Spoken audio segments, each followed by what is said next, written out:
ನಾವು ಹೆಣ್ಮಕ್ಳು ಪೀರಿಯಡ್ಸ್ ಟೈಮಲ್ಲಿ ಬಹಳ ಹೊಟ್ಟೆ ನೋವು ಅಂತ ಸಫರ್ ಮಾಡ್ತಾ ಇರ್ತೀವಿ.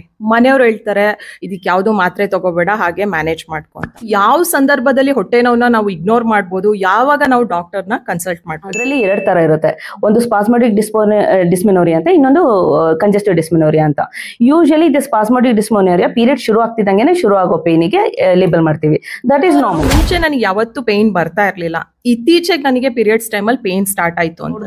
ಯಾವ್ದು ಪ್ಯಾಟರ್ನ್ ಇರುತ್ತೆ, ಚೇಂಜ್ ಆಯ್ತು ಪ್ಯಾಟರ್ನ್ ಅಂತ ಅಂದ್ರೆ ದೇರ್ ಶುಡ್ ಬಿ ಸಮಥಿಂಗ್ ಅಂತ. ಎಂಡೋಮೆಟ್ರಿಯೋಸಿಸ್ ಅನ್ನೋ ಪದದ ಅರ್ಥ ಏನು? ಗರ್ಭಕೋಶ ಪದ್ರದಲ್ಲಿ ಏನ್ ಟಿಶ್ಯೂ ಇರುತ್ತಲ್ಲ, ಆ ಟಿಶ್ಯೂ ಅದ್ ಬಿಟ್ಬಿಟ್ಟು ಬೇರೆ ಕಡೆ ಏನಾದ್ರು ಈ ಸೆಲ್ಸ್ ಬಂತು ಅಂತಂದ್ರೆ that's when we call us endometriosis. ಯಾವ್ಯಾವ ಜಾಗದಲ್ಲಿ ಅದಿರ್ಬೋದು? ಎಲ್ಲಿ ಬೇಕಾದ್ರೂ ಇರ್ಬೋದು. We have seen even liver ಅಲ್ಲೆಲ್ಲಾನು, ಅಬ್ಡಮನ್, GI, ರೆಕ್ಟಮ್ ಅಲ್ಲಿ ಮೋಷನ್ ಹೋಗೋ ಚೀಲ ಇರುತ್ತಲ್ಲ ಅಲ್ಲಿ, ಬ್ಲಾಡರ್ ಮೇಲೆ ಅಂದ್ರೆ ಯೂರಿನ್, ಎಲ್ಲಿ ಬೇಕಾದ್ರೂ ಇರ್ಬೋದು.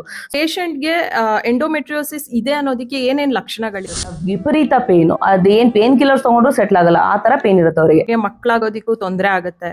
ಜನರಲಿ ಎಂಡೋಮೆಟ್ರಿಯೋಸಿಸ್ ಇರೋರು ಎಲ್ಲರಿಗೂ IVF ಬೇಕು ಅಂತ ಇಲ್ಲ. ನ್ಯಾಚುರಲಿ ತುಂಬಾ ಜನ ಕನ್ಸೀವ್ ಆಗ್ತಾರೆ. ಏನ್ ಆಪ್ಷನ್ಸ್ ಇದೆ, treatment option? Mirena is the best form of management. Tablets ಕೂಡ ಇದೆ. ಸೊ ಟ್ಯಾಬ್ಲೆಟ್ಸ್ ಅಲ್ಲೇ ಟ್ರೈ ಮಾಡ್ತೀವಿ. ಆ ಟ್ಯಾಬ್ಲೆಟ್ಸ್ ರೆಸ್ಪಾಂಡ್ ಆಗ್ತಿಲ್ಲ ಅಂದ್ರೆ ಇಂಜೆಕ್ಷನ್ಸ್ ಕೂಡ ಇದೆ. ಸೊ ಇವೆಲ್ಲ ಯಾವ್ದು ಸೆಟಲ್ ಆಗ್ತಿಲ್ಲ, and then we come to the surgery. ಯಾವ್ಯಾವ ಒಂದು ಸರ್ಜಿಕಲ್ ಮೆಥಡ್ಸ್ ಹೆಲ್ಪ್ ಆಗುತ್ತೆ? ಇವಾಗ ಲೇಟೆಸ್ಟ್ ಏನ್ ಬಂದಿದೆ, robotic surgery. So robotic surgery actually ಹೇಳ್ಬೇಕಂತ ಅಂದ್ರೆ ಎಂಡೋಮೆಟ್ರಿಯೋಸಿಸ್ಗೆ ಮತ್ತೆ ಕ್ಯಾನ್ಸರ್ಸ್ಗೆ ಬೆಸ್ಟ್ ಮೋಡ್ ಆಫ್ ಮ್ಯಾನೇಜ್ಮೆಂಟ್. ಪೂರ್ತಿ ವಿಡಿಯೋ ನಮ್ಮ ಯೂಟ್ಯೂಬ್ ಚಾನೆಲ್ನಲ್ಲಿದೆ, ತಪ್ಪದೆ ನೋಡಿ ಹಾಗೂ ಅಗತ್ಯ ಇರೋರಿಗೆ ಶೇರ್ ಮಾಡೋದು ಮರಿಬೇಡಿ.